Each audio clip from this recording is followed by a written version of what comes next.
was starting everything up again, so I cut it into 6 minutes. Um, and it was a lot of small engines. Sounded like motorcycles and stuff. And all this noise, so I get up and look out the window, and this big cloud of dust hanging over the central plaza that the hotel faced. And it was my introduction to the Latin Passeo, where the guys, the young men, on motorcycles, because they didn't have many other four-wheel vehicles there, motorcycles, dirt bikes, little motorbikes, going around in a circle, counterclockwise. The girls, with their chaperones, are walking clockwise around the square. And they're sort of interacting back and forth, eyeing each other off. That went on for an hour or two. I just watched it because I knew I couldn't sleep. And then eventually they began to drift away, back to sleep.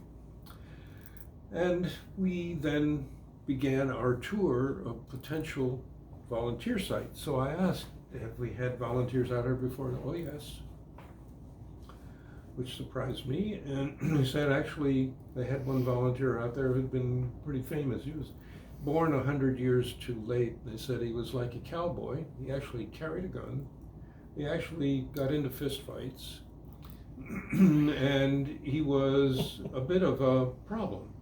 And very independent, didn't want to have anything to do with people back home. He did his job of community development there fairly well, but he was a real character.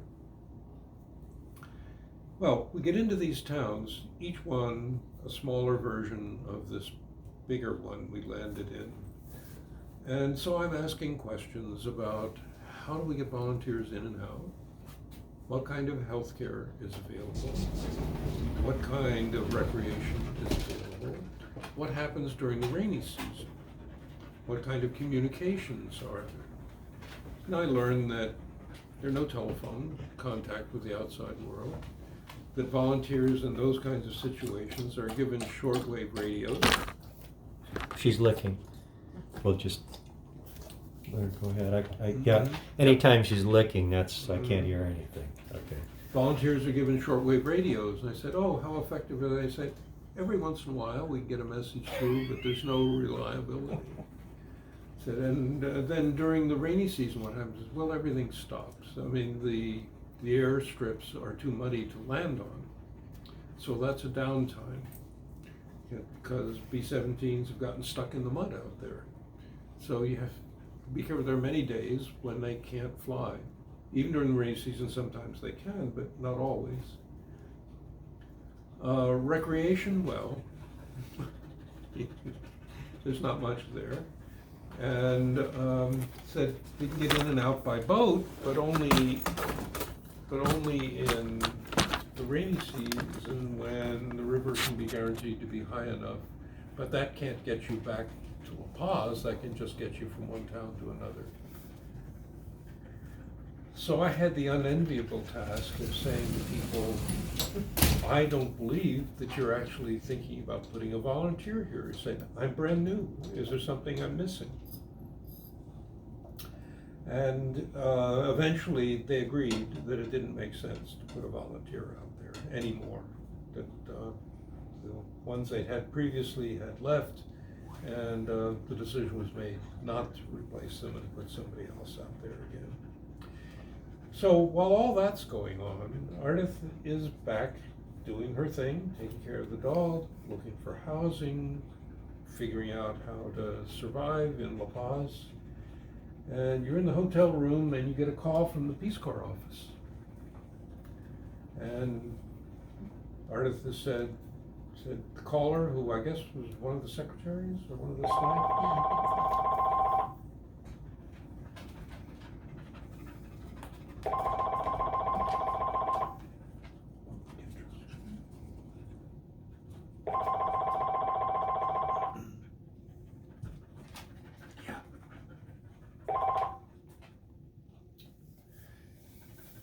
So the caller said, "Oh, Ardith, don't worry.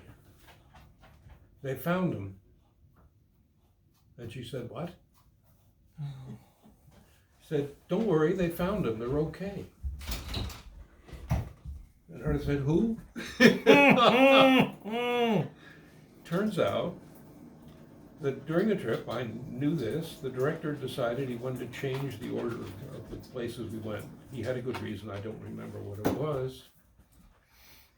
And the pilot, Bolivian pilot, had neglected to file a change in flight plan.